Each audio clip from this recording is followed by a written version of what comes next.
நீதிபதிகளின் சாயல் தீர்ப்பில் இது போன்ற சாபக்கேடு, வெட்கக்கேடு வேறெங்கும் இல்லை அப்படின்னு உண்மையிலேயே உணர்ச்சி வசப்பட்டு நாடாளுமன்ற உறுப்பினர் சு. வெங்கடேசன் அவர்கள் பேசியிருக்கிறார். இந்த வீடியோ சமூக வலைதளங்கள்ல பாராட்டு பெற்றுக் கொண்டிருக்கிறது. பாருங்க. எஸ். வெங்கடேசன் ஜி. மாண்புமிகு அவைத்தலைவர் அவர்களே, இந்த மசோதா ஏறக்குறைய 70க்கும் மேற்பட்ட திருத்தங்களை, சட்ட திருத்தங்களை கொண்டு வருகிறது. அவைகளெல்லாம் சட்டங்கள் காலத்துக்கு ஏற்றபடி மாற்றப்பட வேண்டும், திருத்தப்பட வேண்டும் என்பதிலே மாற்று கருத்தில்லை. ஆனால் நல்லவற்றை சிறந்தவையாக மாற்றுவதற்கும், சிறந்ததை மிகச்சிறந்தவையாக மாற்றுவதற்கும் திருத்தங்கள் கொண்டு வரப்பட வேண்டும். நல்லதை மோசமாக மாற்றுவதற்கும், அதைவிட மோசமாக மாற்றுவதற்குமான திருத்தங்கள் கொண்டு வரப்படக்கூடாது.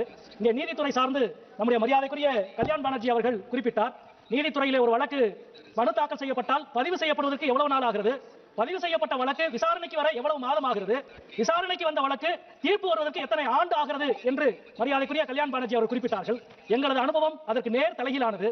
சமீபத்தில் சென்னை உயர்நீதிமன்றத்தின் மதுரை கிளையினுடைய ஒரு வழக்கு நவம்பர் 7ஆம் தேதி மனு தாக்கல் செய்யப்பட்டு 10ஆம் தேதி பதிவு செய்யப்பட்டு டிசம்பர் 1ஆம் தேதி தீர்ப்பு வழங்கப்பட்டு விட்டது. வெறும் 20 நாளில் ஒரு வழக்கு பதிவு செய்யப்பட்டு தீர்ப்பு வழங்கப்படுகிறது. அதுவும் அந்த பிரச்சனை நூற்றாண்டுகளாக நீதிமன்றத்தில் விவாதிக்கப்பட்டு பலமுறை தீர்ப்பு வழங்கப்பட்ட பிரச்சனை.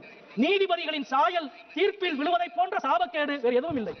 தனக்கு அந்த பிரச்சனையில் ஒரு கருத்து இருக்கிறது என்றால் அதிலிருந்து விலகி ஒரு நல்ல நீதிமான் விசாரிக்க வேண்டும் என்ற நாகரீகத்தை நீதித்துறை தவறவிட்டுக் கொண்டிருக்கிறது என்பதை மிக அதிர்ச்சியோடு இங்கே நாங்கள் பதிவு செய்ய வேண்டும் என்று கருதுகிறோம். அதே போல முன்னாள் எங்களுடைய மரியாதைக்குரிய கலாநிதி வீராசாமி அவர்கள் குறிப்பிட்டதை போல உச்சநீதிமன்ற நீதிபதி அவர்களே குறிப்பிட்டார்கள். சட்டம் இயற்றுகிற இந்த அவையில் போதுமான நேரம் எடுத்து விவாதிக்காமல் அவசர கதியில் நீங்கள் சட்டம் இயற்றுவதால் எவ்வளவு புதிய பிரச்சனைகளை நீதிமன்றங்கள் சந்தித்துக் கொண்டிருக்கிறது என்று சொன்னார். வெறும் 3 நிமிடத்தில் 4 தொழிலாளர் நல சட்டங்களுக்கான விவாதமே இல்லாமல் நிறைவேற்றியது இந்த அவை.